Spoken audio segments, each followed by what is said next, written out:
कहानी की शुरुआत होती है स्पेन की एक बेहद खतरनाक जेल से, जहां कैदियों के ऊपर बहुत अत्याचार किए जाते थे, जैसे वो तो इंसान ही ना हो। लेकिन एक दिन इस सिस्टम के खिलाफ कैदियों के लीडर मेलामेंडर और उसके लोगों ने बगावत शुरू कर दी। इस सब के बीच ओलिवर नाम का एक नया गार्ड जेल में आया। उसकी ड्यूटी तो वैसे अगले दिन से शुरू होनी थी, लेकिन अपने सीनियर्स को इम्प्रेस करने के चक्कर में वो एक दिन पहले ही आ गया जेल में। उसे क्या पता था कि ये पहला दिन ही उसके लिए मौत का दरवाजा बन जाएगा। जब मेलामेंडर ने गार्ड के हाथों में चाबियां देखी, उसी पल छत का एक बड़ा हिस्सा गिर गया और सीधा ओलिवर के सर पर जा लगा। मेलामेंडर ने अपने मुंह में छुपी एक पतली स्टील वायर का इस्तेमाल करके बिना आवाज किए अपनी हथकड़ी खोल ली थी। फिर उसने गार्ड को उकसाया और जैसे ही गार्ड उसके पास आया तो उसने हथकड़ी की मदद से गार्ड का दम घोट दिया। ओलिवर के साथ एक और गार्ड था जो तुरंत उसे खींचकर एक खाली सेल में ले गया, सेल 211। लेकिन अब तक ओलिवर बेहोश हो गया था। इतने में इस बगावत ने खतरनाक मोड़ ले लिया।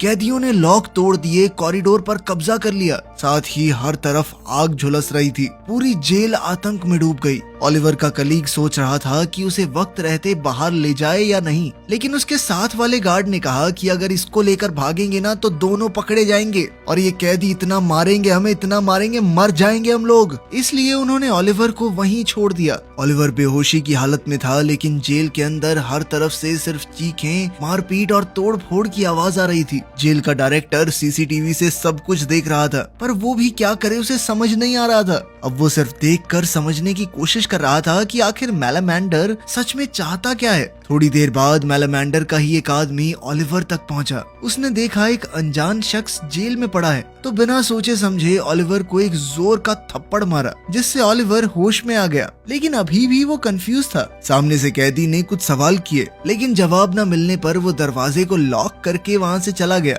ओलिवर को ये समझने में ज्यादा देर नहीं लगी कि यहाँ तो दंगे छिड़ चुके हैं और वो उनके बीच एक कमरे में फंस चुका है। उसने तुरंत अपने शू लेसेस उतारे, टॉयलेट में डालकर फ्लश कर दिए, फिर अपनी बेल्ट को गद्दे के नीचे छुपा दिया और अपने पर्स को भी टॉयलेट में डाल दिया। ये सब इसलिए कि अगर एक नया कैदी जेल में आता है तो ये चीजें उससे ले ली जाती हैं। वो अपनी शादी की अंगूठी भी निकालने ही वाला था कि तभी सेल का गेट फिर से खुला। इस बार मेलामेंडर का वो आदमी उसे लेने आया था। ओलिवर को सीधे मेलामेंडर के सामने ले जाया गया। ओलिवर ने पूरे कॉन्फिडेंस के साथ एक सिगरेट निकाली और डब्बा वापस कर दिया। फिर शांत अंदाज में कहा कि मैं तो आज ही जेल में आया हूँ और उसके सर पे ये चोट गार्ड की मार से लगी है। ओलिवर ने बिल्कुल भी टेंशन नहीं दिखाई। मेलामेंडर को शक हुआ क्योंकि उसका चेहरा इतना मासूम सा लग रहा था, मानो उसने कभी मक्खी ना मारी हो आज तक। पर तभी ओलिवर ने अकड़ के जवाब दिया, क्या बे तू जोची है क्या, जो शक्ल देख के सब कुछ बता देगा मेरा अगला पिछला। ये सुनकर मेलामेंडर कुछ सेकंडों के लिए चुप हो गया। ओलिवर की अकड़ ने उसका भरोसा जीत लिया, लेकिन कंफर्म करने के लिए मेलामेंडर ने ओलिवर को उसकी पैंट उतारने को कहा। ओलिवर इस बात से काफी कंफ्यूज हुआ, लेकिन फिर भी उसने मेलामेंडर की बात मान ली। यही पल उसकी जिंदगी को बचाने वाला बना।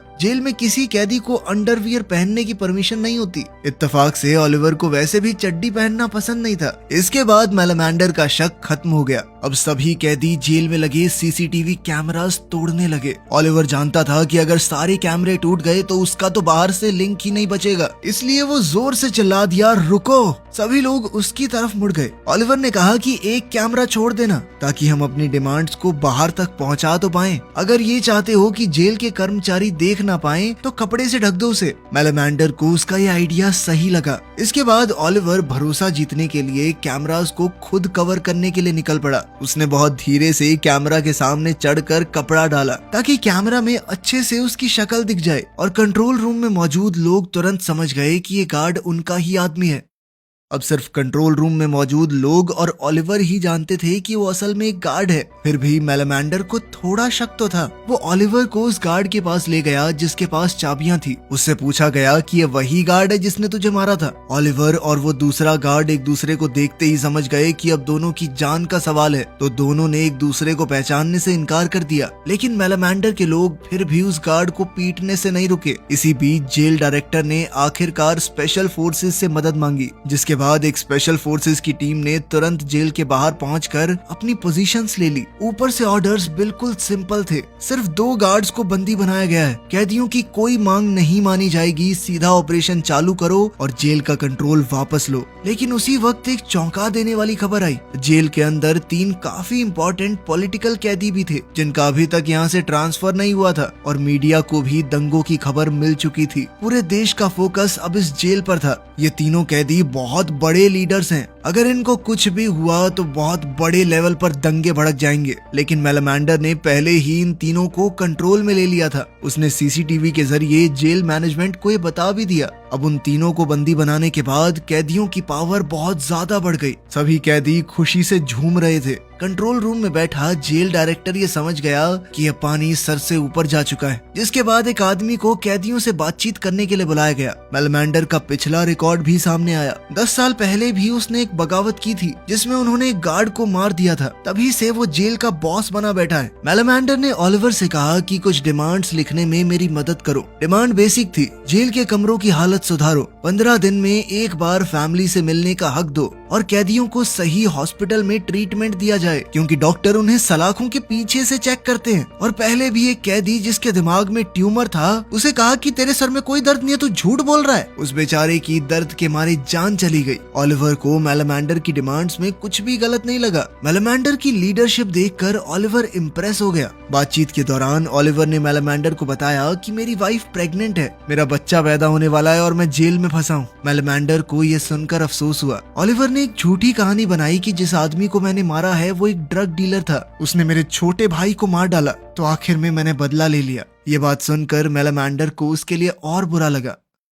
ओलिवर काफी जल्दी मेलामांडर के करीब आ रहा था। तब तक नेगोशिएटर भी जेल में पहुंच गया। मेलामांडर ने ओलिवर से कहा कि इसकी तलाशी लो। ओलिवर ने बड़ी चालाकी से तलाशी लेते हुए ही तीनों बंदी बनाए गए कैदियों की लोकेशन बता दी और बाद में अपनी डिमांड्स को नेगोशिएटर के सामने रख दिया। नेगोशिएटर ने कहा कि मैं तुम्हारी डिमांड्स को ऊपर भेजकर वापस आता हूँ। जाते जाते मेलामांडर ने उससे कहा कि मेरे सारे भाई सुबह से बहुत काम कर रहे हैं, भूख लगी है हमें, अच्छा खाना लेकर आना, ठीक है। साथ ही उसने कहा कि ओलिवर को उसकी पत्नी से बात करने की इजाजत दी जाए। इस पर नेगोशिएटर ने कहा कि हाँ, बात तो मैं करवा सकता हूँ, इतना मेरे कंट्रोल में है, तो मैं इसे ले जाता हूँ और वापस छोड़ जाऊंगा। मेलामांडर उसकी बात पर भरोसा दिखाते हुए मान गया, लेकिन उसने सख्ती से कहा कि ओलिवर को कुछ नहीं होना चाहिए। मेलामांडर ने थोड़े ही समय में ओलिवर के ऊपर कुछ ज्यादा ही भरोसा कर लिया था। ओलिवर के लिए ये एक कमाल का मौका था, पर इससे पहले कि गेट खुलता अंदर से चीखने की आवाज सुनाई दी। चीख सुनते ही मेलामांडर ने नेगोशिएटर को पकड़ लिया और ओलिवर से कहा कि जाकर देखो क्या हुआ है। ओलिवर भाग के देखने गया। पता चला कि 2 कैदियों के बीच में झगड़ा हो गया था। एक के सर पर चोट लगी तो वो बेहोश हो गया। कंट्रोल रूम में बैठे हुए स्पेशल फोर्सेस के कमांडर ने ये देखा और वो समझ गया कि कोई तो बहुत इंपॉर्टेंट इंसान मरा है। इसके बाद उसने अपनी टीम को जल्दी से अटैक करने का ऑर्डर दिया। ओलिवर को तुरंत समझ आ गया कि अगर स्पेशल फोर्सेस अंदर आई तो खून की नदियां बहेंगी। वो फटाफट उन 3 हॉस्टेजेस को सर्वेलेंस कैमरा के सामने ले आया ताकि कमांडर ये देख सके कि सब कुछ नॉर्मल है। जैसे ही कमांडर ने उन्हें सीसीटीवी में देखा तो उसने ऑर्डर्स रोक दिए। अब बातचीत फिर से चालू हो गई। ओलिवर की समझदारी और हिम्मत ने सबकी जान बचा ली थी, लेकिन मेलामांडर को यह हजम नहीं हुआ कि ये आज ही जेल में आया, आज ही हीरो बन रहा है। लेकिन ओलिवर समझ गया कि हीरो नहीं बनना है। उसने सबके सामने मेलामांडर का हाथ उठा दिया कि सर ने ही तो मुझे कहा था ये सब करने को। अब कैदी उन दोनों को अपने हाथों पर उठाकर सेलिब्रेट करने लगे। मेलामांडर ने कहा कि काम तो बढ़िया किया तूने, लेकिन अगली बार बिना पूछे कुछ किया ना तो तुझे छोड़ूंगा नहीं। अब पता नहीं कैसे अखबार में ये खबर उड़ गई कि वो तीनों नेता मारे गए हैं और कई लोग घायल भी हुए हैं। इसी बीच ओलिवर की पत्नी एलेना एक रेस्टोरेंट में खाना खा रही थी। टीवी पर उसने देखा कि वही जेल जिसमें उसका पति काम करता है अब सभी न्यूज चैनल्स पर छाई हुई है। वो बहुत घबरा गई और उसने ओलिवर को फोन किया, लेकिन हर बार उसका नंबर आउट ऑफ रीच आया। काफी कोशिशों के बाद जब उसकी ओलिवर के एक कलीग से बात हुई तो उसने सिर्फ इतना कहा कि ओलिवर दूसरी ब्रांच में ड्यूटी पर है और शायद काम की वजह से उसका फोन बंद होगा। लेकिन एलेना समझ गई थी कि कुछ तो गड़बड़ जरूर है। उसने जल्दी से अपनी कार उठाई और जेल के बाहर पहुंच गई। तब तक वहाँ कई कैदियों के परिवार वाले भी जमा हो चुके थे। सब लोग बस ये जानना चाहते थे कि उनके परिवार का आदमी ठीक तो है ना। एलेना भी उस भीड़ में घुस गई और ओलिवर के बारे में सवाल पूछने लगी, लेकिन किसी ने कोई खास जवाब नहीं दिया। अंदर जेल में मेलामेंडर अपने बाकी साथियों के साथ खाना खा रहा था। ओलिवर भी बड़े इंटरेस्ट से मेलामेंडर की पुरानी कहानियां सुन रहा था। तभी एक और कैदी जिसकी वजह से पहले झगड़ा हुआ था दिखाई दिया। मेलामेंडर तुरंत उसके पास गया और उसे सबक सिखाया, क्योंकि उसकी वजह से अभी पूरा प्लान बिगड़ जाता। उसने सबकी जान खतरे में डाल दी थी। इसी बीच ओलिवर ने मौका देखा और मेलामेंडर की कुर्सी पर रखा हुआ वॉकी टॉकी चुपके से चुरा लिया। उसे अपनी पत्नी की बहुत चिंता हो रही थी। उसने तुरंत अपने कोलीग को कांटेक्ट किया और कहा कि एलेना को बता दे कि वो ठीक है। उसके कलीग ने ओलिवर को तसल्ली दी और कहा कि हमने एलेना से बात कर ली है और सब कुछ अरेंज भी कर दिया गया है। तभी मेलामेंडर और उसके साथी जेल के अंदर लगे टीवी पर बाहर हो रहे प्रोटेस्ट को देख रहे थे। हर तरफ रिश्तेदारों का हल्ला था, कैमरा उनकी फुटेज दिखा रहा था। मेलामेंडर ने फैसला किया कि उन्हें जेल वालों से दोबारा बात करनी होगी, लेकिन जैसे ही वो वॉकी टॉकी ढूंढने लगा, वो तो उसकी कुर्सी पर नहीं था। उसने और उसके आदमियों ने वॉकी टॉकी हर जगह ढूंढा, पर वो कहीं नहीं मिला। मेलामेंडर सोच में पड़ गया कि ये गया कहाँ, लेकिन तभी ओलिवर वॉकी टॉकी ले आया और कहा कि मैंने ही इसे संभाल कर रखा था, क्योंकि अगर वॉकी टॉकी गलत हाथों में चला गया तो गड़बड़ हो सकती है। उसकी बात ठीक भी थी, इसीलिए किसी को शक नहीं हुआ। लेकिन बालकनी से अपाचे ने सब कुछ देख लिया था। वो तुरंत अपने कमरे में गया, एक छोटे टिन के डब्बे में छुपा हुआ मोबाइल निकाला और उस गार्ड को कांटेक्ट किया जो उसका जानकार था। पता चला कि अपाचे असल में एक खबरी था जो असल में जेल अथॉरिटीज के लिए काम करता था। इसी तरह उसने तुरंत ओलिवर की असली आइडेंटिटी जान ली। जेल के बाहर लोग और ज्यादा गुस्सा हो रहे थे। कुछ ने तो गार्ड ऑफिस पर पत्थर भी फेंकना शुरू कर दिया। ये देखकर गार्ड यूट्रिला, जो पहले ही गुस्से में था, कंट्रोल खो बैठा। उसने तुरंत एक टीम बनाई जो हाथ में लाठियां लेकर लोगों पर टूट पड़ी। सब पर बिना सोचे समझे मार पड़ने लगी। यहीं पर टीवी स्क्रीन पर ओलिवर ने अपनी पत्नी को देखा, भीड़ में, छोटी सी डरी हुई आंखों के साथ। उसने जल्दी से मेलामेंडर से वॉकी टॉकी मांगा और गुस्से में अपने जेल वाले कलीग से पूछा कि तुमने तो कहा था कि सब कुछ अरेंज कर दिया गया है, तो मेरी पत्नी वहाँ क्या कर रही है? तभी उस कलीग को पता चला कि मीडिया ये सब लाइव कवर कर रही है और कैदी अपने परिवार को टीवी पर देख पा रहे हैं। जेल अथॉरिटीज ने तुरंत एक्शन लिया और पूरी जेल का टीवी सिग्नल काट दिया। इसी बीच प्रोटेस्ट में टेंशन और बढ़ गई। एलेना को अपने पेट में दर्द महसूस हुआ। धीरे धीरे भीड़ में धक्का मुक्की होने लगी। इसी बीच एलेना पर डंडे से वार हुआ और उसे मारने वाला था यूट्रिला। एक वार से एलेना बेचारी जमीन पर गिर पड़ी। मीडिया कैमरा ने ये सब कुछ रिकॉर्ड कर लिया। जेल के अंदर टीवी सिग्नल कट होने से कैदियों का गुस्सा और भड़क गया। मेलामेंडर ने तुरंत वॉकी टॉकी उठाया और मैनेजमेंट से डिमांड की कि इंजर्ड लोगों की लिस्ट भेजी जाए। जब ओलिवर ने अपनी पत्नी के बारे में पूछा, तब जेल अथॉरिटीज ने झूठ कहा कि सब ठीक है। तभी अपाचे उसके पास आया। उसने ओलिवर को धमकाते हुए कहा कि अगर मेरी बात नहीं मानी ना, तो सबके सामने तेरी सच्चाई बता दूंगा। लेकिन ओलिवर पहले ही अपाचे के बारे में सब कुछ जानता था। वो डरा नहीं, बल्कि पलटकर धमकाया, बेटा मैं तो जेल में आज ही आया हूँ और मैं गार्ड हूँ। मेरा धोखा तो सह लेंगे ये लोग, लेकिन तू तो कैदी होके धोखा दे रहा है इनको सालों से। ये सुनकर अपाचे चौंक गया। उसने उम्मीद नहीं की थी कि ओलिवर सब कुछ जानता है। बाहर यूट्रिला को सस्पेंड कर दिया गया। कागजी कार्रवाई में कहा गया कि उसने भीड़ में किसी को चोट पहुंचाई थी, लेकिन असल में तो जेल अथॉरिटीज उसे बचा रही थी। जेल के अंदर मेलामेंडर और ओलिवर बैठकर आगे की बातें कर रहे थे। मेलामेंडर ने कहा कि मैं पूरी जिम्मेदारी अपने ऊपर ले लूंगा। तू कैदियों की, तू बस मेरा साथ मजबूरी में दे रहा था। इससे तेरी सजा कम हो जाएगी। तू जल्दी अपनी बीवी और होने वाले बच्चे के पास जा पाएगा। उसी वक्त जेल अथॉरिटीज ने चोटिल हुए लोगों की लिस्ट भेजी। मेलामेंडर ने लिस्ट खोली, उसमें सिर्फ 4 घायल लोगों के नाम थे। वो तुरंत समझ गया कि मैनेजमेंट उन्हें बेवकूफ बना रही है। वो गुस्से में आग बबूला हो गया और कहा कि अब कुछ बड़ा करना पड़ेगा। उसने फैसला लिया कि वो 3 कैदियों में से एक को मार देगा। ओलिवर ने कहा कि अगर हमने बंदी बनाए हुए कैदियों को मारा तो मैनेजमेंट किसी को नहीं बख्शेगी। वो तुरंत अंदर घुस जाएंगे और सबको मार देंगे। फिर उसने एक नया आइडिया दिया, हम बस उसके कान का एक टुकड़ा काट देते हैं, इससे उन्हें सिग्नल मिल जाएगा कि हम सीरियस हैं। जब ओलिवर ने कान काटने का आइडिया दिया तो उसकी जिम्मेदारी भी उसे ही दे दी गई। ओलिवर ने जल्दी से काम खत्म किया ताकि दर्द कम से कम हो। थोड़ी देर में वो कटा हुआ कान जेल मैनेजमेंट को भेज दिया गया। अब उनके पास कोई रास्ता नहीं था, उन्हें असली लिस्ट देनी ही पड़ी। लेकिन लिस्ट पढ़ते ही उसका दिल टूट गया। उस लिस्ट के अंदर उसकी प्रेग्नेंट पत्नी एलेना का भी नाम था। इसी दौरान अपाचे ने भी बाहर की दुनिया से कांटेक्ट करके कुछ जानकारी इकट्ठा की। उस वीडियो में यूट्रिला क्लियरली एलिना पर हाथ उठा रहा था। ओलिवर ने वो वीडियो बार बार देखा। हर बार उसका गुस्सा और ज्यादा बढ़ता गया। एक तरफ वो जेल के अंदर अपनी जान जोखिम में डालकर इनके लिए काम कर रहा है, दूसरी तरफ उसकी बीवी को बाहर बेरहमी से पीटा गया। उसके कलीग ने भी उसे सच नहीं बताया। गुस्से से तड़पते हुए ओलिवर ने यूट्रिला को तुरंत अंदर भेजने की डिमांड की। उन बंदी बनाए हुए नेताओं की जान खतरे में थी तो मैनेजमेंट कुछ भी नहीं कर पाई। उन्होंने यूट्रिला को अकेले अंदर भेज दिया। जैसे ही वो अंदर आया, मेलामेंडर ने उसे चाकू दिखाकर कंट्रोल में ले लिया और कैमरा से दूर ले गया। ओलिवर ने उससे एलेना के बारे में पूछा पर उसने कुछ भी नहीं कहा। जब ओलिवर ने वीडियो उसके सामने रखी तो उसने तुरंत अपनी नजर घुमा ली। ओलिवर के सब्र का बांध टूट गया।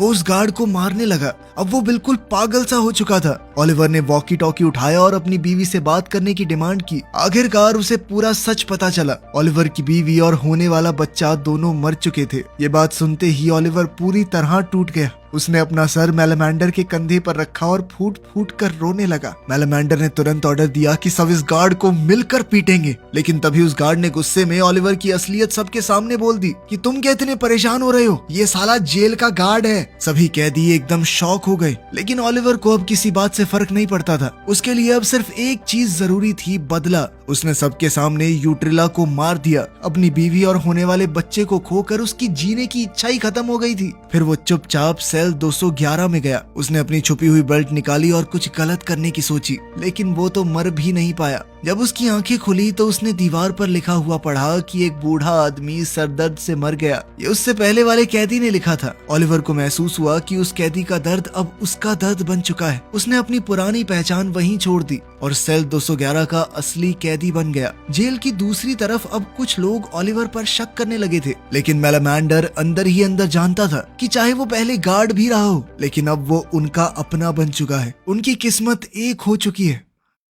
लिस्ट के आने के बाद कैदियों का गुस्सा और बढ़ गया। अपने परिवार वालों की हालत देखकर वो खुद पर काबू खो बैठे। अब सिर्फ जेल वालों से बात नहीं बन रही थी, सरकार बीच में कूद पड़ी और अब एक बड़े लेवल के आदमी को उनसे बात करने भेजा गया। उसने कहा कि ज्यादातर डिमांड मान ली गई हैं। जैसे ही वो डिटेल्स देने लगा, ओलिवर ने यूट्रिला की लाश को घसीट कर सबके सामने डाल दिया। उसने कैमरा की तरफ देखते हुए ये कहा कि मैंने मारा इसे। साथ ही उसने ये भी कहा कि हम तो तुम्हारी बात तभी मानेंगे जब प्राइम मिनिस्टर खुद टीवी पर आकर ये कहेगा कि हाँ, हमने तुम्हारी सारी शर्तें मान ली। अब ओलिवर पूरी तरह से कैदियों के साथ जुड़ गया था। मेलामेंडर ने भी ओलिवर का साथ दिया। या तो डिमांड पूरी करो या आके लाशें उठाओ। नेगोशिएटर को वो सब कुछ ऊपर रिपोर्ट करना पड़ा। मेलामेंडर को पता था कि सरकार इतनी आसानी से नहीं मानेगी, इसीलिए उसने अपने लोगों से कहा कि हॉस्टेजेस को अलग अलग जगहों पर शिफ्ट कर दो और आखिरी लड़ाई के लिए तैयार रहो। तभी जेल मैनेजमेंट ने एक बहुत गंदा खेल खेला। उन्होंने मेलामेंडर को बताया कि ओलिवर सच में एक गार्ड है और अगर वो ओलिवर को मार दे तो बदले में वो उसकी सजा काफी कम कर देंगे। जब मेलामेंडर ने ओलिवर की फाइल देखी तो वो एक बार के लिए हिल गया, लेकिन फिर भी उसने अपने प्लान को आगे बढ़ाया। सभी बंदियों को अलग अलग जगहों पर कैद कर दिया गया और फिर वो पहुंचा ओलिवर के पास अपना चाकू लेकर। और जब उसने ओलिवर की आंखों में देखा तो एक वफादार, दर्द से भरा हुआ इंसान दिखा। तो उसका ओलिवर को मारने का मन नहीं किया। उसने चाकू ओलिवर के हाथ में दे दिया और कहा कि मैं तेरे साथ लड़ूंगा। इसी दौरान अपाचे ने मैनेजमेंट को हॉस्टेजेस की असली लोकेशन बता दी। स्पेशल फोर्सेस ने अटैक प्लान कर दिया। अचानक जेल की टीवी पर सिग्नल वापस आ गए। न्यूज चल रही थी कि जेल के सभी पुराने कानून रद्द कर दिए गए हैं। ओलिवर और मेलामेंडर हैरान थे। उनका दिल खुशी से भर गया, लेकिन उन्हें क्या पता था कि ये सिर्फ एक जाल है। जेल अथॉरिटीज ने ये सब इसलिए किया था ताकि कैदी शांत हो जाएं। जैसे ही सब लोग जश्न मनाने लगे, अपाचे कुछ और ही कर रहा था। उसने बंदियों को गार्ड कर रहे कैदियों को मार डाला और खुद उनके सामने खड़ा हो गया उन्हें बचाने के लिए। फिर स्मोक बॉम्ब्स जेल के अंदर डाले गए। ओलिवर तुरंत सारी सच्चाई समझ गया। उसने मेलामेंडर से कहा कि सभी बंदियों को मार दो वरना सब कुछ बर्बाद हो जाएगा। पर जैसे ही वो दोनों ऊपर जाने लगे,